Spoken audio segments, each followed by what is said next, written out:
Hello, everybody. This is Erik. Oh, wow, have my hat. Oh, boy. Good to see you. I started a little bit early. I figured I would just get kind of acclimated to some chit chats and stuff like that.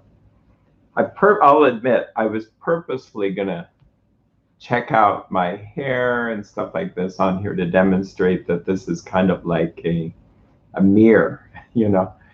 And 12 steps, specifically fourth step, is really like a mirror. Oh, by the way, I shaved. I look younger. Yes, it's me. It's the same person, just different outward appearance.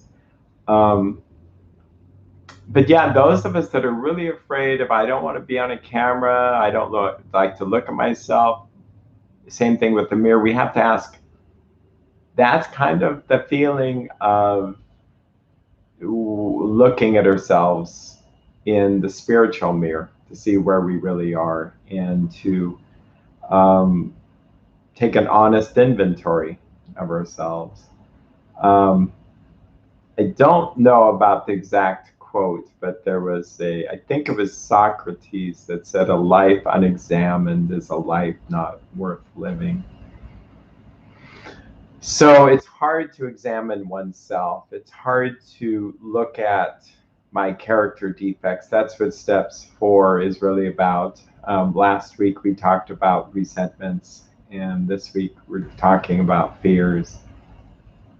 There's so much to say about fear, but interestingly enough, in the 12-step AA book, there's just a few things it says, but we can talk about that. Um, I've had my own issues with fears. They're always going to be there. It's like there's a constant needing to deal with them. And so, like in this last week, I had fear of even feeling my own feelings in terms of having a conversation with my mother. I won't get into the details too much because it might injure family members, but it's my life too. And it's hard to see parents get older and need a different housing environment. And so I had to have a conversation about that. And I was getting muscle spasms in my back. Right before this meeting, I started having weird visual disturbances, like I was seeing dark stuff. And I thought, well, that's not normal. I just had an eye exam, just had one. And he says, you have really good eyes. Okay, thanks. And now to think that this is like the person who goes to the doctors, you get a clean bill of health, and then you get a heart attack. So I thought, well, so I had fears around that. I thought maybe it's just psychosomatic. He said, nope, you need to come in today. It's because you could have a retina that's detaching. He was nice about it, but so I stopped some things in the middle of the day, ran down there to the eye appointment. He looked at everything and he said, nope, it's fine. It's just one of those things that we have to check out to see if a retina is tearing. So I had that stressful drama, and then I had to drive down, and it was just one thing after another. So we'll talk about how I use the 12 steps to deal with fears because I think it's so powerful. I'm going to show this little calendar thing. It's kind of like a feeling chart. Listless. I'm not selling them or anything. I just find it fascinating. I haven't used it in years. Inspired. And it describes on the back what inspired is. I mean, grumpy, little emoticons, fuzzy. There is something called alexithymia, which is fear of feeling. But more precisely, I was listening to a neuroscientist who said it's not being able to put feelings into words. And that made a lot of sense to me with certain family members, and I just began to realize, wow. And that's a skill. And so many of us, and recovery are afraid of feeling, and that's why we used our addiction, whether it be food, whether it be sex, whether it be spending or gambling or work. These are all process addictions, where process addictions were doing a behavior to avoid feeling. And as good as 12-step is, because we need this power greater than ourselves to restore us to sanity, that underneath that are going to be feelings that need to be felt. And then, of course, there's drugs and alcohol, which can be numbing feelings. And then, of course, not to put everybody in this camp, but I do think that there are some people that are using antidepressants and any kind of medication prescribed by a doctor to avoid feeling the feelings. If you get good at feeling feelings and to deal with them in 12-step, you're going to be set for the rest of your life, because everything you'll need, you'll really know what to do there. So, well, it's 6:30, so we're going to begin. Step 4 rather, is we made a searching, fearless moral inventory of ourselves. Sorry, that's blurry. I'm not sure what to do.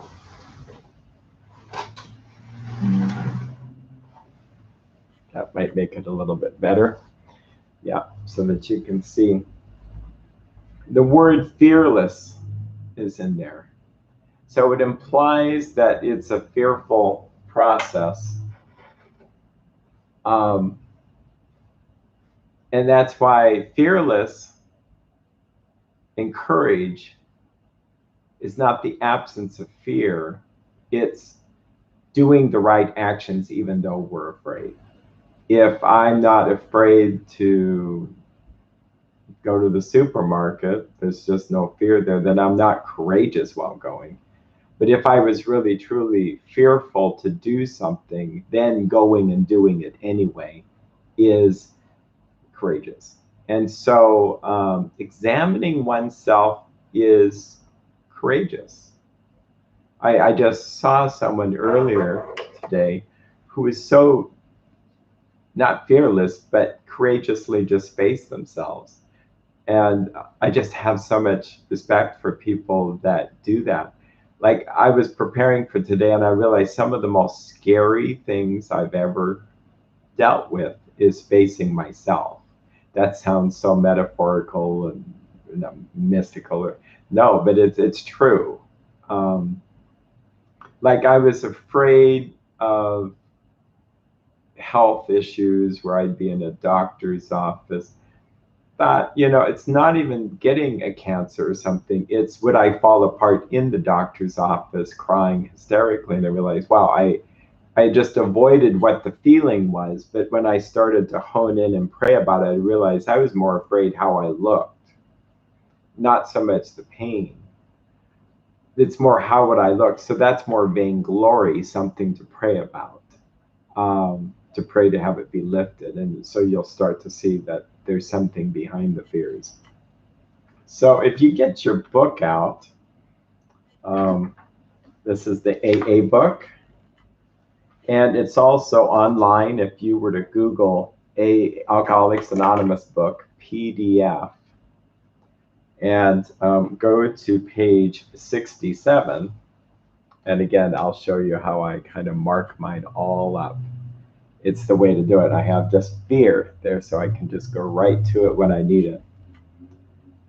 It says, notice that the word fear is bracketed alongside the difficulties with Mr. Brown, Mrs. Jones, the employer, and the wife. So why are they referring to this? Well, there's a little list inventory, which I don't really believe in using that. And there's reasons why. One reason is it snuck into the book and no one knows how it ever got there. People were doing these processes for 4 years and no one used this inventory. It was too complex. Given that there's a whole lots of people out there that are in 12-step groups that still can't get through all the steps, and they've been going years, and they get stopped on step 4, I would say take it out. The best way to do step 4 is with someone else. You get someone who cares about you, who knows this process. Another addict is a really good idea. And you do it together in one setting. So I do steps 4, 5, 6, 7, and 8 all in an afternoon. It's weird. You get so stuck on doing things the way you think that they should be done. But when I was visiting Wally P, who came to town, and Wally Patton, who is AA historian, said, no, no one dragged it out like this. It was just not done. Then I started to do it the way they did it in the early days, and people got sober. People who had been in meetings for years started to get sober. They go, this is weird, it really works. Then you realize we've all been doing it so slow. So someone else has the pen and paper. So you get a pen and paper. And if I were the sponsor, then I'm doing the writing, and we'll say Mary, well, let's say Mark. Usually men don't sponsor women, etc. So Mark would tell me what his fears are, and I just write them down. Boom, boom, boom. We make a list and we put it on paper. I think it's very valuable to just the act of putting it on paper rather than holding it in your head. And sometimes I'll do this today. I will say that once you get through steps 4 and 5 and 6 and 7 and 8, you're doing a daily inventory of fears at night. And that's probably one of the coolest meetings we'll have, because that's what you'll do the rest of your life. But you can do it in your head, but there's something valuable about saying, I'm afraid of my father. I'm afraid of my pastor or my priest, or I'm afraid of the government. I'm afraid of God. I'm afraid of judgment. I'm afraid of water. I'm afraid of drowning. Afraid of cancer.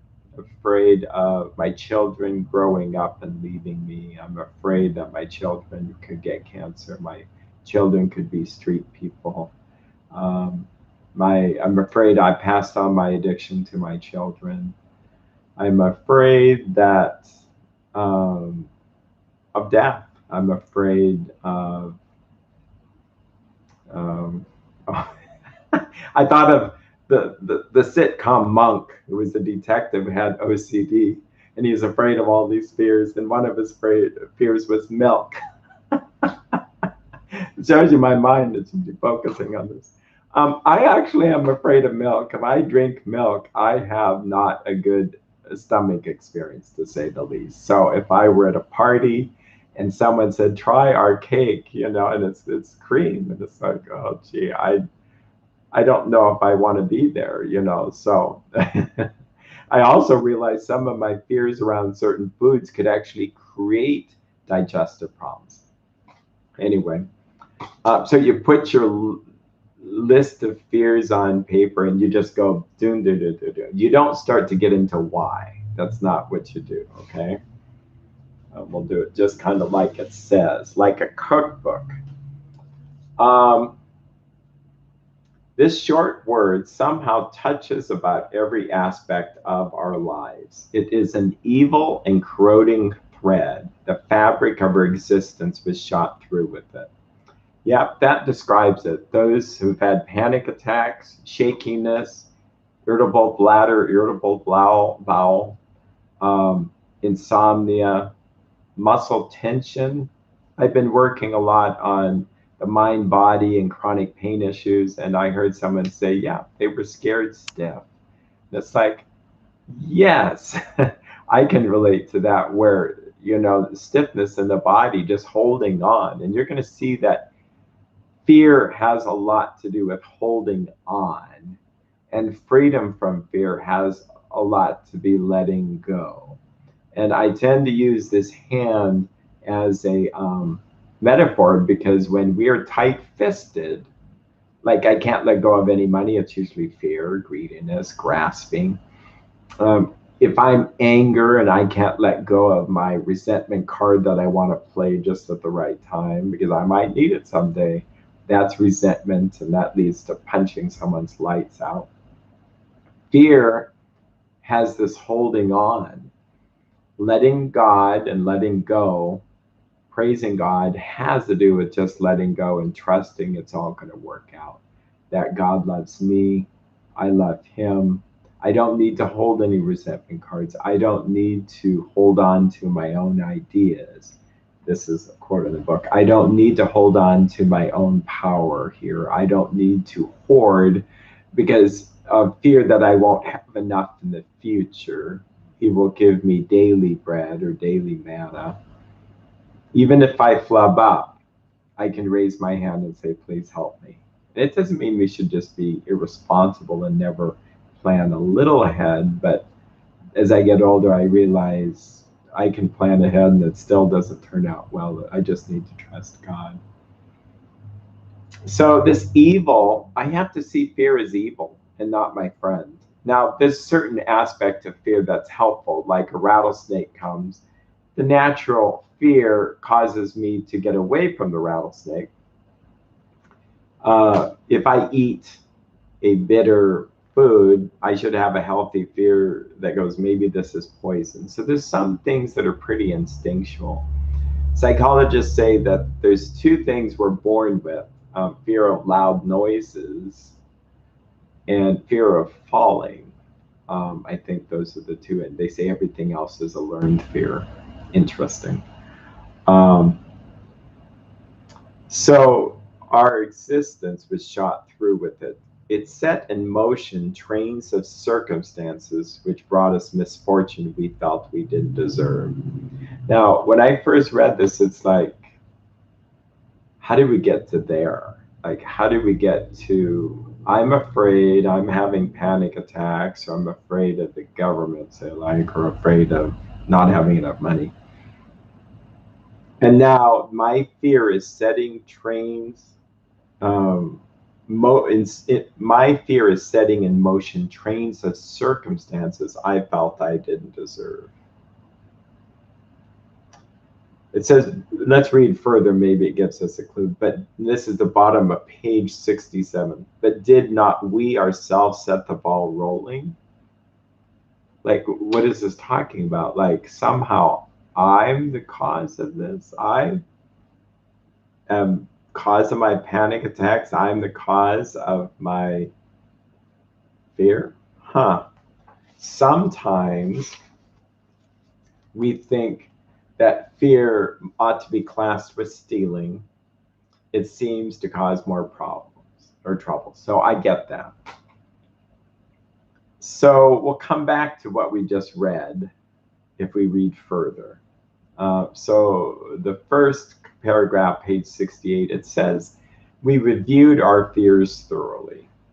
We put them on paper. We listed the fears. Now I make a list of the people. Who are the people I'm afraid of? Where are the places I'm afraid of? I just don't want to go there, like the doctor, the dentist. Maybe going back to a place you just know is going to bring up emotion. Events. You know you have something's coming up. We've had a couple events that people might have been a little bit afraid of. Principles. Well, in events, I'll say medical procedures, medical exams can bring up fears. Principles. Now, this is a tricky one, but this is like being honest. Or fearful of making amends. The principle of making amends, saying I'm sorry. We get frightened about that. Sobriety, like just being sober-minded, being aware can make us frightened. Fear just goes on and on and on. You'll see that it really is a thread that seems everything's connected to it for a lot of people. You may see some tough people out there that look like they don't have fears and they're doing what they're doing. Yeah, deep down, if you look deep enough, they may be motivated by fear.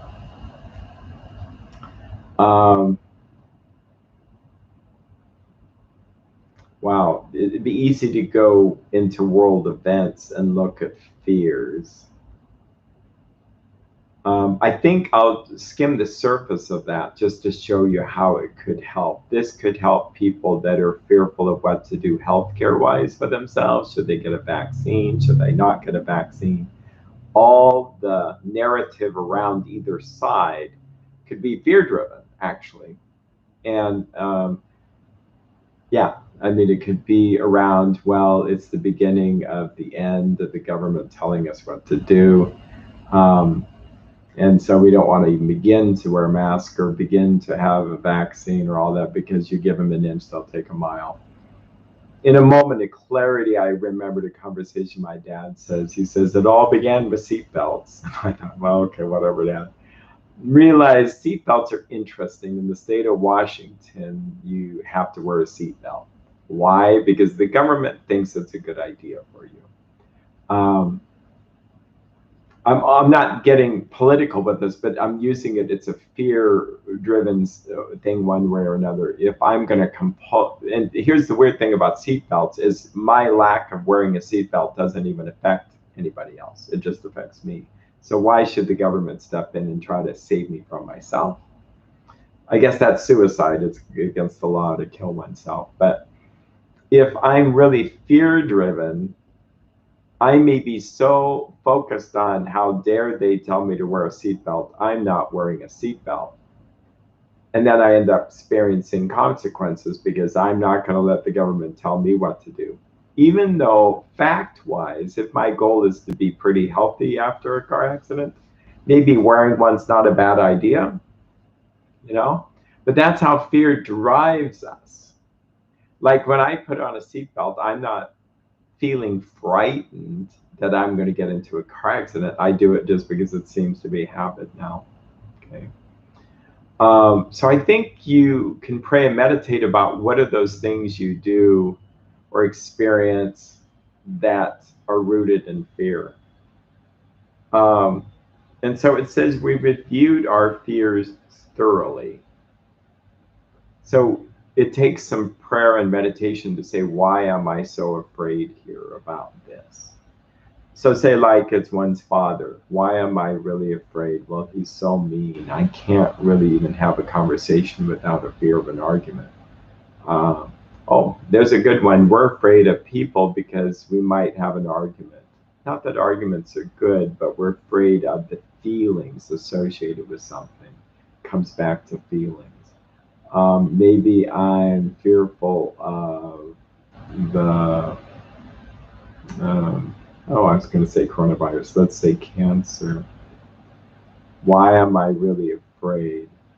Well, I may be afraid of the pain involved. Maybe I'm afraid I won't be strong enough. Maybe I won't be able to see my children the way I want to see them. Or I won't be able to use the restroom the normal way. Or, you know, if you start going down those paths, you start to realize my life would be different. Then it would be fear of change. And of course, any kind of change is stressful.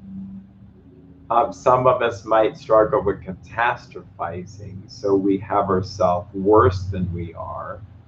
And that's why I do believe this. Some of us do medical procedures and stuff that are fear-based when really the science shows that it was overkill and we didn't need to do X, Y, and Z because the outcome wasn't really even that much better.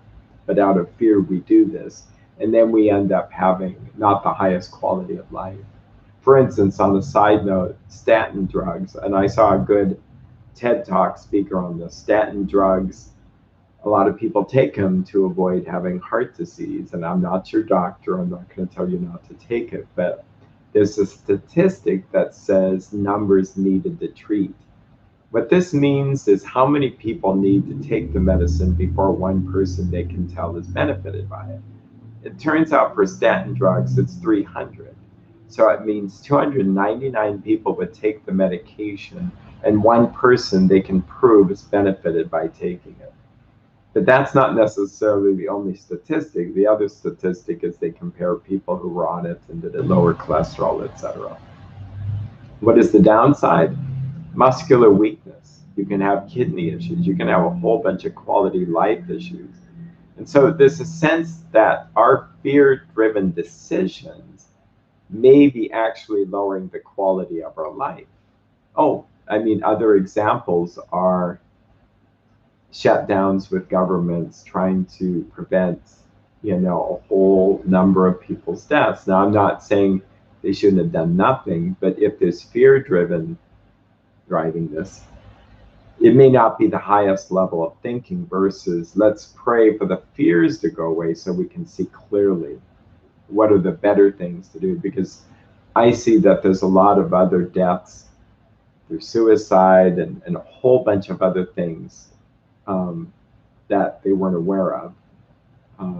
Like another fact is during World War II, those 4 years of World War II, 300,000 men and women lost their lives in the war fighting. 2 million lost their lives from heart disease. We know clearly 1 million was an increase just from the stress of it all. Was that due to resentment or was it fear? Probably fears. So understanding how to be free from fear is going to be a big thing to learn. So you write out as much as you can on, but a little bit. I put a little, but why am I afraid? And you just write it out. Just I'm afraid, and it's embarrassing, especially if you're sharing this with someone. It's like I'm afraid I'm gonna die. I mean, I've heard everything. As a therapist, as a sponsor, I'm afraid of water. I'm afraid of falling. I'm afraid of being in a wheelchair. I'm afraid my kids will be this or that. I'm afraid I'm not going to pass the test. I'm afraid someone won't love me. I'm afraid to share with you my real life. If I share everything with you, you will reject me. You'll slink away like that's creepy, and you won't have any friends. A fear of loneliness, a fear of abandonment. Okay. This will all be brought together amazingly. This is amazing. So here's the punchline. It says, we asked ourselves why we had them. And so the middle of the paragraph, the first paragraph on page 68, it says, wasn't it because self-reliance failed us? Self-reliance failed us. So when I first saw this and experienced it, it's like ding, ding, ding. Everything began to realize every fear I've ever had is always based on Erik's reliance on himself. Whether it's fear of cancer, like I won't be able to handle that. I won't be able to survive that well. Or I won't be strong enough. Well, wait a minute, that's presupposing Erik is using Erik's power, Erik's thinking, Erik's self-will. If I give myself up to God and die to myself, to my wills, it's no longer I who lives in me, it's Christ who lives in me. The power comes to me, and then it's easy for me to stay sober as well as easy for me to deal with fears.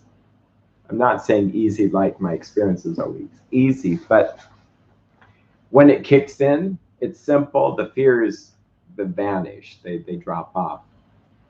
Let's take panic attack, another kind of fear. Most panic attack sufferers are so afraid of feeling the feelings of fear that that's what the problem is. They multiply. It's actually just a fear of feeling.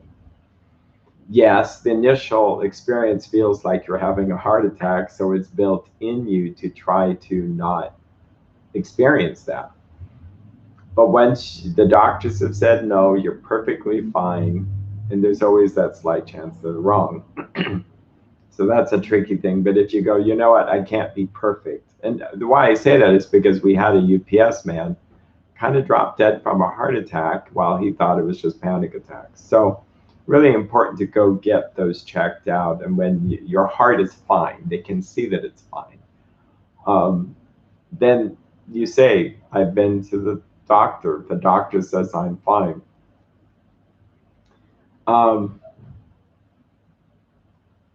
So that panic attack sufferer is trying so hard not to experience that, so trying hard not to unravel and have a nervous breakdown. that actually is what it is. It's kind of onion-like. If you take away all that stuff, you don't have anything left, meaning you don't have panic attack anymore if you just accept that these are the feelings you feel. And you'll be fine feeling them. And you would need God's grace or power to help you feel them, rather than just try to use Erik Bohlin power to get through. Fear of cancer, same kind of thing. If I open myself up to God and say, God, what is your holy will for my experience one day at a time? And then accept whatever he wants from me. I have to adjust my thinking if he wants me to be on morphine at the end stages or not morphine at the end stages, or instead of having everything so hyper controlled planned out, and then I'm already, you may get a kick out of this, already overwhelmed when dealing with this. Say like I've been pondering this for an hour, and then it's like, wait a minute, I don't even have cancer. Why am I doing this to myself? Okay, let's just go down another path. What if I'm afraid that my wife's going to die? Well, she is, and I'm going to die. And most of us just blot this out. I don't want to think about it, which is probably not a terribly bad idea to do. But if I'm wallowing in this, then I'm using up life energy worrying about the end result. I've done this with a movie. It's a really good movie. It's like the best movie in the world. And I'm tempted to now be sad that I already know it's going to end. It's like weird, really great way to end a really good movie. It's that need to control, to go, I don't want it to end. And it's such a good movie. And I know it's going to be over in half an hour. Yeah, live in the present. What about children? If you're worried about them and you're so frightened about their mortality or their life choices, again, that's presupposing that I have the power to have an effect on that, an outcome, that I can somehow make them do something my way or not. Well, you can see where the director of the whole show starts to get in, and you would go, nope, I need to pull back and say, God, whatever your holy will is for them and not my own will. In fact, there's a prayer I pray that says, let me not have my own will, but your will be done. And I prayed that a long time. Just the other day, I realized I focused on your will be done, but I realized I'm actually telling God, don't let me have what I want. Kind of like Dr. Jekyll and Mr. Hyde. And Mr. Hyde says, don't let me out of this chair when I'm begging for you to let me out. I'm tied up here for a reason. That's what we're doing. It's a better metaphor to just say, God, whatever you want, and don't let me have what I want, no matter how much I beg for it. I don't know what's good for me. Now, that sounds so different than therapists that say, well, you need to be in touch with self-will, self-care and all that. Yeah, there may be a place for that, and you learned what's good for you. But in this case, I'm not even saying I know what's good for me, because I'm trusting in God, and God will tell me what I need. There's something really helpful about that. There's a prayer that says, I don't even know what to ask of you. You alone know what are my true needs. You love me more than I myself know how to love. Help me to see my real needs, which are concealed from me. I do not dare ask either for a cross or for consolation. I only wait on thee. Strike me down and raise me up. I worship you in your silence, in your unsearchable ways. Pray yourself through me. So that's a surrendering prayer where I just don't know what to pray, but God, I know that you know what I need, and you'll help me meet that need. And that's often a good prayer to pray when fearful. It says, wasn't it self-reliance failed us? Self-reliance was good as far as it went, but it didn't go far enough. Some of us had great self-confidence, but it didn't fully solve the fear problem or any other. When it made us cocky, it was worse. So a lot of cockiness and bravado is really fear underneath. And it's kind of fake power. If one empties oneself and God begins to guide you, you'll have serenity, you'll have freedom. People will be attracted to that. Because I can guarantee you that, well, I'm pretty strong minded about this, but my experience is that any addiction really is about wanting peace. It's wanting serenity. It's wanting some sense of peace. So, alcoholic feels nervous going to a party. How do I calm my social anxiety down? I will drink a little and then I might become the life of the party.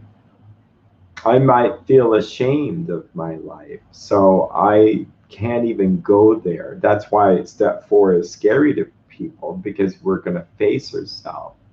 Like, how much do I really drink? How much do I really spend? How much debt do I really have? As a gambler, how much have I really lost at the casino? How much do I really weigh? Or how much cholesterol do I really have? All these things bring clarity to vagueness, and clarity often scares us, but it's actually what exposes things to the light. The light, it kills it. It just kills it. That's why we live where people are having difficulty even having conversation with one another. And if we were just peaceful and bringing clarity to my understanding of the problem, and someone else brings their understanding to the problem, and we could do this without a lot of emotion, we could actually maybe solve the problem humbly, asking God to help us.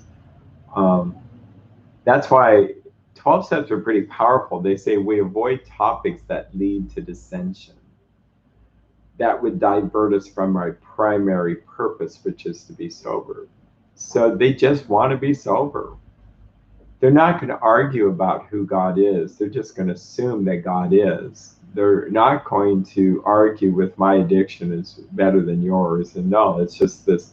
Each person, when they go to a meeting, just talks about themselves. In fact, they have this phrase that's fascinating. It says, we lead with our weakness.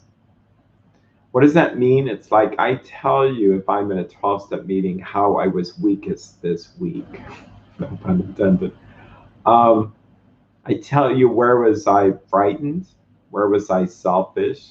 Where was I dishonest or resentful? And what the context of that is. What did I do wrong?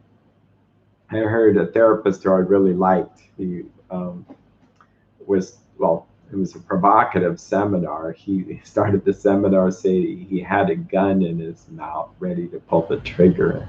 He says he was a successful therapist, but that really got her attention. He had secondary trauma, which I'm going to have to get some water here. Secondary trauma, which he suffered. But he said that it's a really good thing to be able to tell on yourself. Huh, that's fascinating. The word, actually, I'm going to go get a whiteboard and I'll be right back here.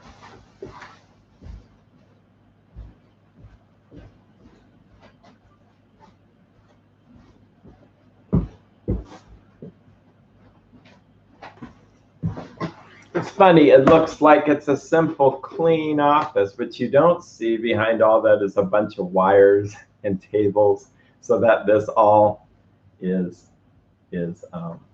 presentable with lights and stuff. So I don't want to trip over wires. So I'm going to do this temporary. Ex homo logeo.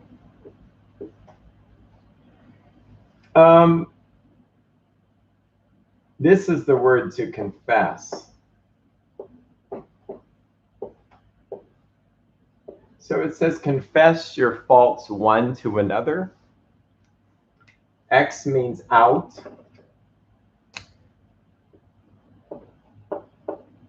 Homo means same.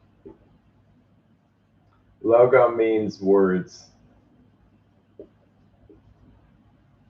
If we can get the exact same words out that God sees in our life, we're making a connection. And by doing that, we seem to be free. There seems to be some spiritual, mystical experience. But if I'm living in my own narrative of what I think is my story and my way of thinking, then I get stuck.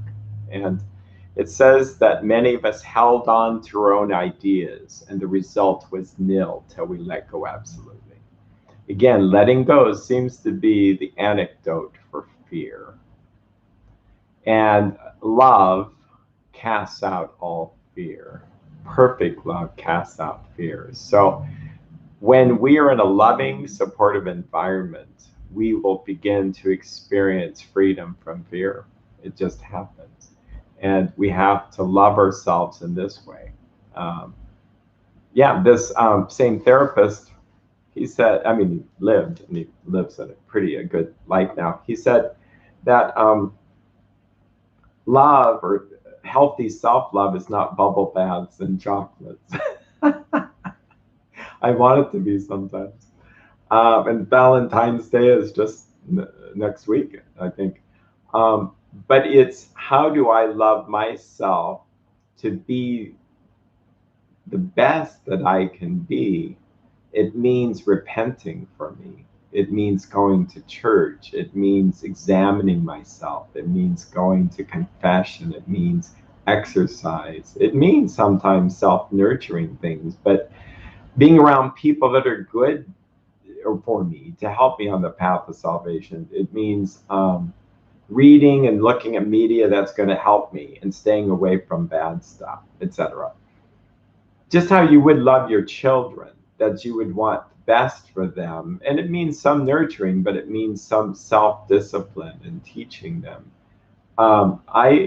There's a lot of talk about people, well, there's a lot of fear about is what's happening to us, and some have suggested it's God's judgment.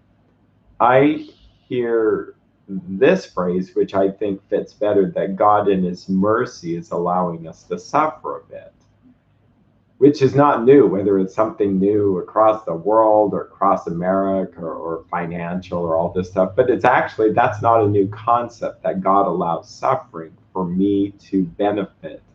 If I cooperate with him and see it as good, I will be healed. Just like going to the doctor for physical needs. Exercise only feels better afterwards and when you have the muscles, but during it, it feels like suffering a bit. Okay.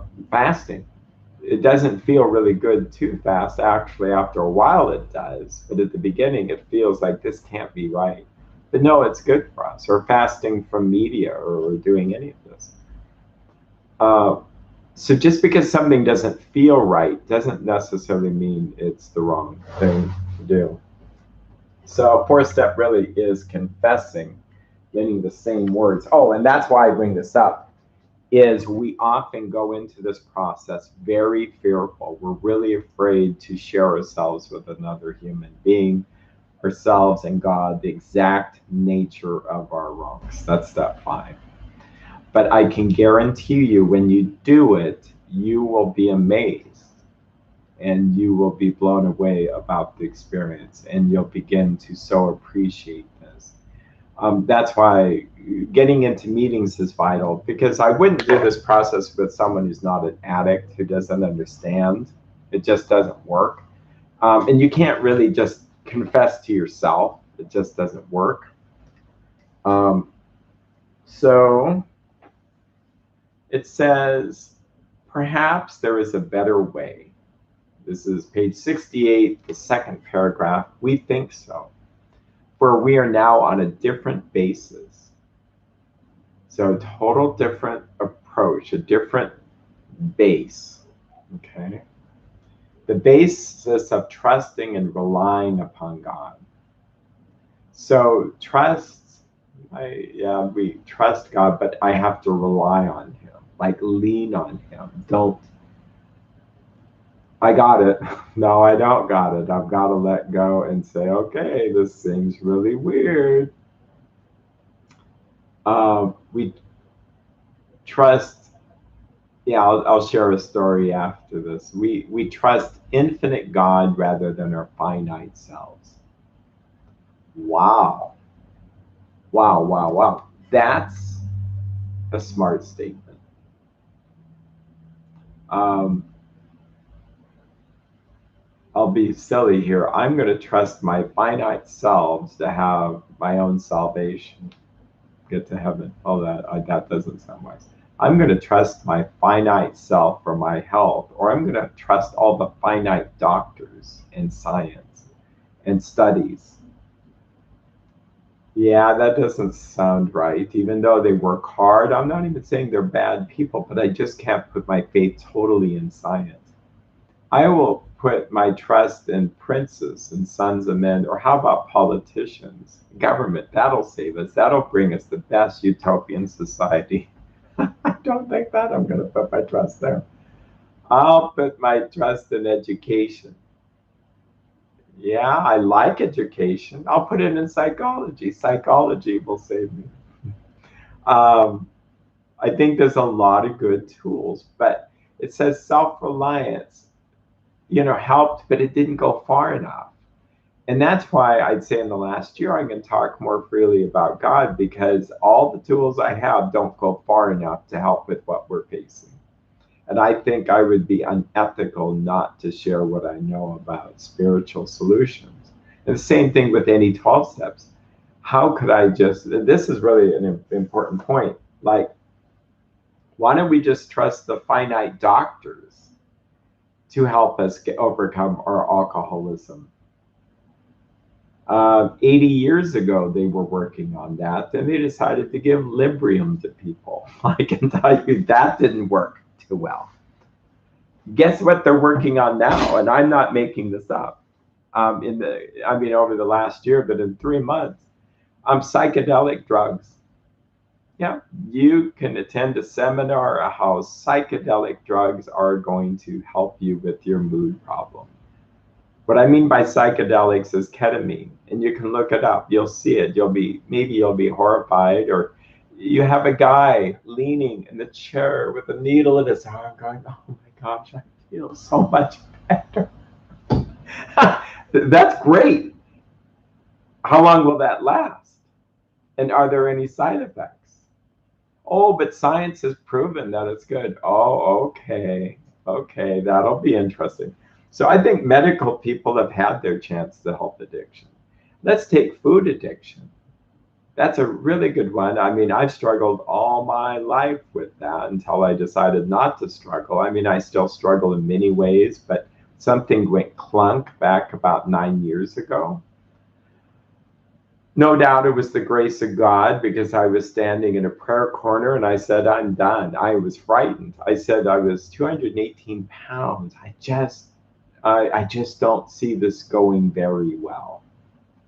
And I gave up. I gave up my best thoughts. Oh, what I was going to say is, how much research has been done on the topic of dieting and food and nutrition? Okay, we have zillions of studies. How well is it working for us? Just look around. I think people are still struggling. We have greedy food companies that are manufacturing drugs, and I'm not making this up. This, I think, could be proven fact, where they've so manipulated food to taste so good that you can't possibly resist it. That's hard to believe. Well, there's a 2020 special where they are in an orange grove, and you see these people in lab coats, and they get the best tasting and sniffing people around, that they're the experts. They find the perfect tangerine. Then they take it, they all decide this is it. And they actually are so honest about this. they say, I'll try to remember to put the link in the description there. Givaudan is the company. The people say, well, we don't want the taste to linger too long. We want them to get the pleasantness from the taste, but then to have it leave.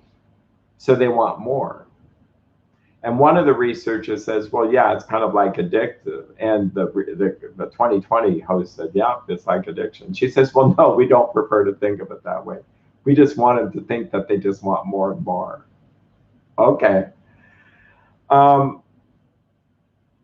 So then they take this, it's like a little spigot. They go and they're molecularly analyze this so they can manufacture that flavoring in a lab so they can add it to a bunch of food. So if you've been wondering why it's just so hard to turn away from certain food, you have that to contend with. And you don't even know it if you didn't know that. As I've been studying a little bit about fetal cells and HEK 293, human embryo kidney, not to get controversial, but I found that somehow fetal cells were used in trying to deal with flavorings. I don't know exactly how that is, but it seems to be somewhat true. So this idea that there is an addictive side and people to make money off of this is real. But we have someone greater than that. So don't feel too bad if there's certain foods that I just avoid. And if I do, I am fine. But if I eat certain foods, I just feel like I want to overeat anything. So, yeah, alcohol can be naturally addictive to some. Opiates, for some, it's really addictive. Once you get that hit, you just don't want to think clearly anymore about that. The internet and exactly where the eyes go and what colors are the most addictive. Think slot machines. I have people that have wasted $2,000 and a half an hour. And they still want to go back to try to win the $2,000 back. There's no way around this. So I think trusting in our finite selves, I'm kind of done with that. I trust God over our finite self. Now, I go to a doctor, I trust some things, but I trust God's power working in these people. That's the way I think about it. That's what's worked for me. And I trust that if somehow I'm not supposed to do a certain thing, then God will guide me not to do it. You know? Versus me relying on my own power, relying on my own wisdom, whether I get a flu shot, well, I'll say a flu shot or not a flu shot, or I do this or that, or if I'm trying to make enough money, or I'm trying to avoid getting cancer, or I'm trying to raise my kids the best, or I'm afraid of what people will think of me, or I'm afraid of my reaction, all that. No, I can't rely on self for that. I have to rely on all-powerful God. It says, and this is why it's so small. There's such small writing in this, but it's really powerful. And it doesn't get any more expansive than this. So perhaps we think there is a better way. We think so, for we are now on a different basis, the basis of trusting and relying on God. We trust infinite God rather than our finite selves. We are in the world to play the role He assigns. Just to the extent that we do as we think He would have us and humbly rely on Him, does He enable us to match calamity with serenity. So this world has had some calamitous events, and I haven't been close to perfect at doing them, but I did have this tool to say, God, what is your holy will in regards to X, whatever X is? Whether it's having to talk to a loved one, which I'm really nervous about because I don't want to fall apart or cry. It's like, stop, Erik. You do God's will, not what you want to have happen in this interaction, say like with a family member. Or I had to talk to a friend because I was holding on to some resentments and things they had said. And I just wasn't as afraid as I could have been because I'm just not going to overthink this. I'm just going to jump in. With health care, my health is actually quite good. got through all these tests, and turns out there was just a little bit of infection. So thanks for those that were praying. This was for the Tuesday comfort hour. I have a lot to do. I may be afraid that I can't get it all done.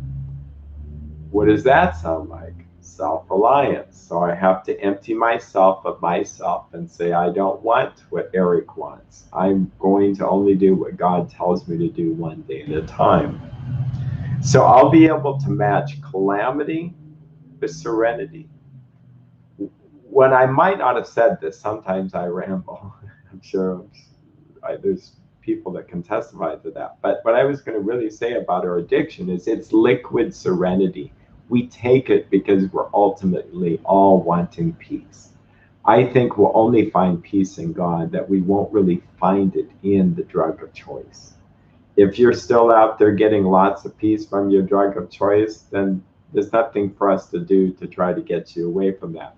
If you're a person who has now come to some self-awareness, self-enlightenment, where you go, I can't do this anymore. This is not working for me. I have no peace. It's momentary peace. In fact, I wish I had a video of this. I was in counseling with a wonderful counselor, it's family counseling. I've always wondered about why, I'm not judging her per se, but I've always wondered why counselors have candy in the office. Why would I do that to people? Because I think it's pretty kind of poisonous. But oh well. But did it stop me from having a little chocolate Dove square? Yeah, this is years ago. So I would take it, and I said, you know, it has opiates. It makes you feel better. And she's the driest face possible. She says, yes, for seconds. And I realized that's true. I've never had one piece of candy that lasted 10 hours of happiness and joy. No, it's for seconds. And that's what addiction's about. It gives you momentary peace for just a few minutes, maybe a few hours of that. But afterwards, you don't feel that good. And it tricks you into wanting more. And any logical thing, we go, I'm not feeling it.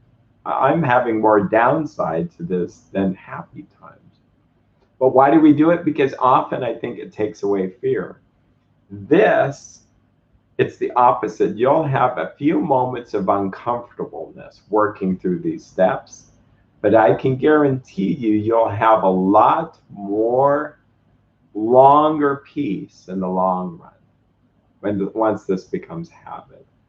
And at the beginning stages, it's so rough at first and it's so scary, but it's okay. There's people that love you, that are going to help you through this, that God loves you. You're going to experience some ups and downs, but pretty soon it's more ups than downs. I wanted to finish with a little phrase that, I'll read a little bit more. We never apologize to anyone for depending upon our Creator. We can laugh at those who think spirituality is the way of weakness. Paradoxically, it is the way of strength. The verdict of the ages is that faith means courage. All men, and I'll add women of faith, have courage. They trust their God. They never apologize for God. Instead, we let Him demonstrate through us what He can do. So in the Bible, there's this idea of an empty vessel. That's what I want to be. I got to get rid of self so that His grace comes to me. God gives grace to the humble, but He's opposed to the proud. Pride goes hand in hand with fear because it's me presupposing I'm handling things. Instead, we let Him demonstrate through us what He can do. When you start to do this, you'll start to experience something like you may have been a Christian or a spiritual person for a long time, but something will happen. We ask Him to remove our fear. Okay, so there's a to-do. So God, remove my fear as I was kind of shaking this week about some things, I went on a walk. I said, God, just help me to be what you want me to be. Oh, it says this here. Pretty soon, just whatever your holy will is. And I went and had a big conversation with my mom, one that I'd never really had before. I thought it was probably the most difficult thing for anybody to hear. Now, my mom, in a happy state later, and she struggles with a little bit of memory issues, to put it mildly. She says, boy, that was the best conversation ever. I thought, well, my experience is I felt so bad having to share these painful things, and oh well. And she, in her highest self, said that she thought I was doing the best for everybody. It was kind of weird. It shows you I don't know how things are going to turn out, you know? So why would I try to fret thinking that my fretting is going to change anything? It's always about, I'm afraid that I won't be able to handle something. Well, I shouldn't be handling it anyway. And the best way to handle it is to not handle it, to put it in God's hands. So this is the prayer. We ask him to remove our fear and direct our attention to what he would have us be. At once we commence to outgrow fear. So I experienced that. I mean, there's lots of stories of it. And once you get through a lot of stories, you'll have some confidence that it really works. Yeah, you start to say, God, how would you have me be? Which I think is such an odd prayer. It's not what I should do. It's not a bad prayer to pray that, but no, how do you want me to be? And often it's, he wants me to be kind, strong in him, thinking of what's best for others, giving, forgiving, accepting, patient. When you start to get this and this divine love comes to you, you're just not so frightened. Going to step 5, which is kind of step 4, it says we pocket our pride. This is the middle of page 75. So this is the sharing with another human being, God, and ourselves, the exact nature of our wrongs. It says we pocket our pride and go to it, illuminating every twist of character, every dark cranny of the past. Once we have taken this step, withholding nothing, we are delighted. It's true. Those who have experienced the 5th step, they go, there's something amazing about this. And those who have a religious tradition, a faith tradition, which involves confession, you could supernaturally feel this, experience this. Once we have taken the step, withholding nothing, we are delighted. We can look the world in the eye. We can be alone at perfect peace and ease. Our fears fall from us. I've experienced that. Once you experience that, you just can't believe it. Like working to get rid of fears doesn't work. Going and sharing your fears with another person in the program, inviting God in, and just saying it how it is. It's weird. It seems emotional sharing it, but the emotion comes from the freedom of the fear. But it's really not that emotional. I mean, there's a certain sense I felt like I might pass out sharing things with people, but it's really not as bad as it seems. And I love Fred Rogers, Mr. Rogers, as some of you may know. Fred Rogers said that which is mentionable is manageable. So if you can mention the things that really are your fears, your resentments, and put them right, you'll begin to have the fears just fall away. And you can have it by yourself. I wouldn't recommend that, but like I can pray and ask God for that. And I've had episodes where it's that, but I'm often calling someone and talking to someone in the program. And it really works to have that kind of daily connection with someone. So, well, you guys take it easy. hopefully these tools are useful. If you like us, go ahead and push like. If you have any comments, go ahead and put comments in. And subscribe if you're so willing. Yeah, well, you take it easy and have a great evening. Bye-bye.